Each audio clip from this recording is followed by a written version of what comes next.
알론소 감독 입장에서는 전술뿐만 아니라 행정적인 능력도 증명해야 하는 시기가 오고 있는 거예요. 안녕하세요, 박호비입니다. 사비 알론소의 첼시 부임이 코앞으로 다가왔습니다. 영상을 제작하는 시점에서는 비피셜까지 나온 상황이에요. 알론소 감독은 지난주 런던을 방문했으며 첼시의 제안을 최종적으로 수락했다고 합니다. 계약 기간은 4년으로 공식 발표만을 앞두고 있다고 해요. 리버풀 팬으로서는 참으로 안타까운 상황이 아닐 수 없습니다. 저뿐만 아니라 많은 리버풀 팬분들이 아쉬울 거예요. 아마 이쯤 되면 슬롯 감독 유임은 확정적이라고 볼 수 있겠죠? 아무튼 아쉬운 건 아쉬운 거고, 오늘은 첼시와 알론소 감독에 대한 이야기를 해보려고 합니다. 주간이 포함된 영상인 점 참고해 주시고요. 그래도 리버풀 이야기는 최대한 배제할게요. 아무튼 영상 바로 보시죠. 레알과의 차이점.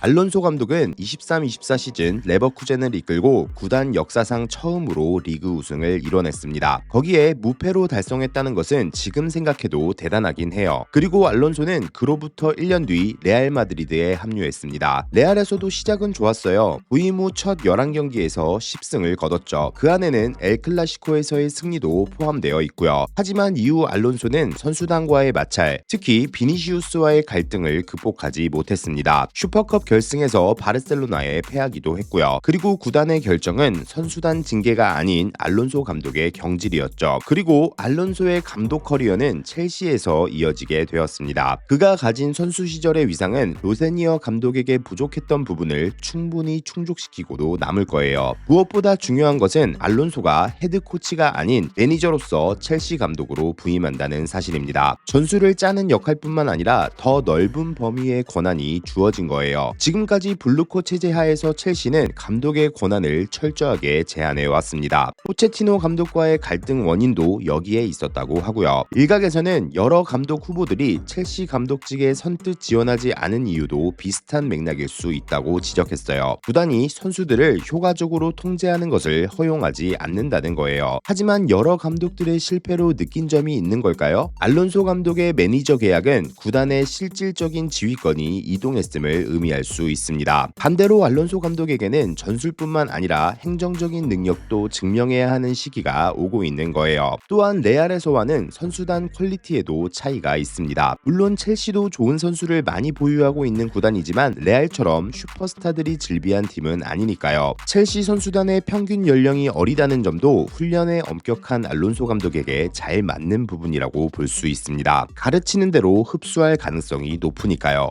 첼시와 알론소의 궁합.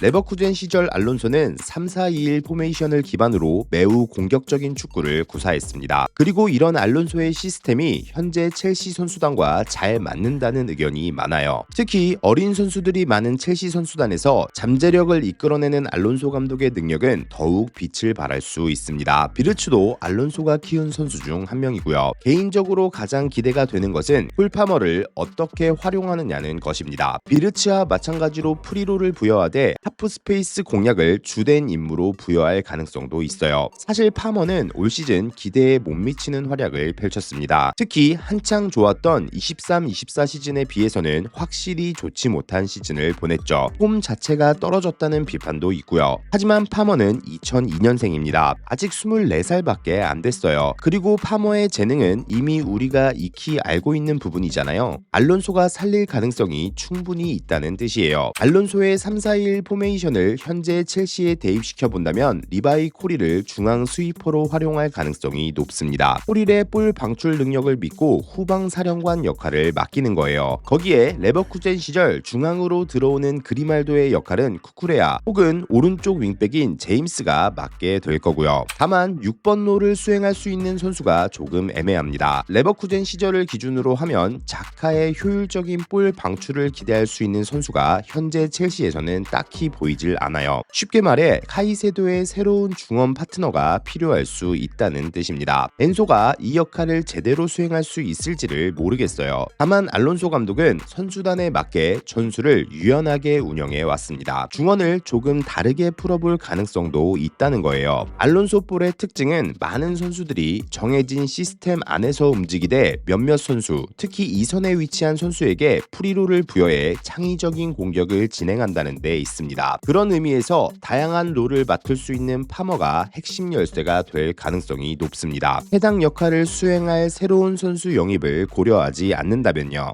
이적 시장 방향성.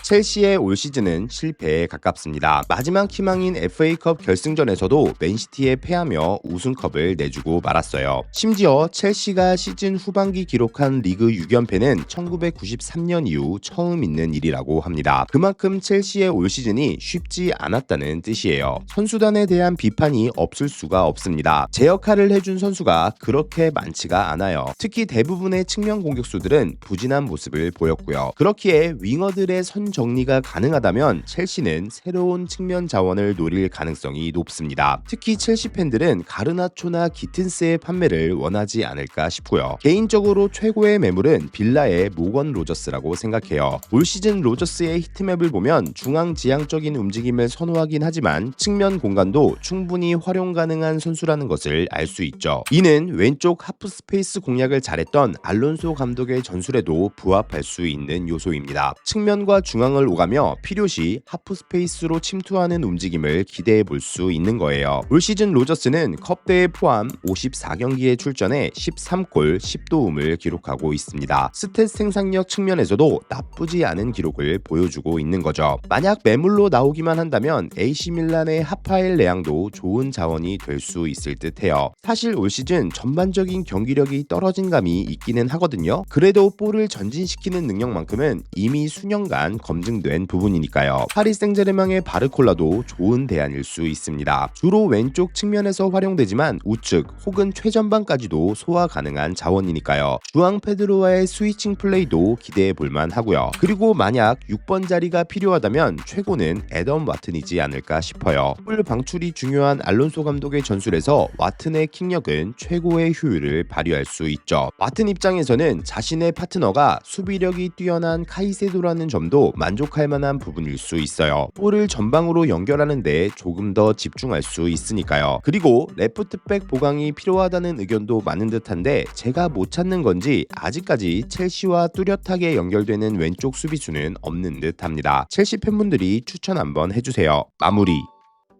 오늘은 첼시 부임이 확정적인 알론소 감독에 대한 이야기를 해봤습니다.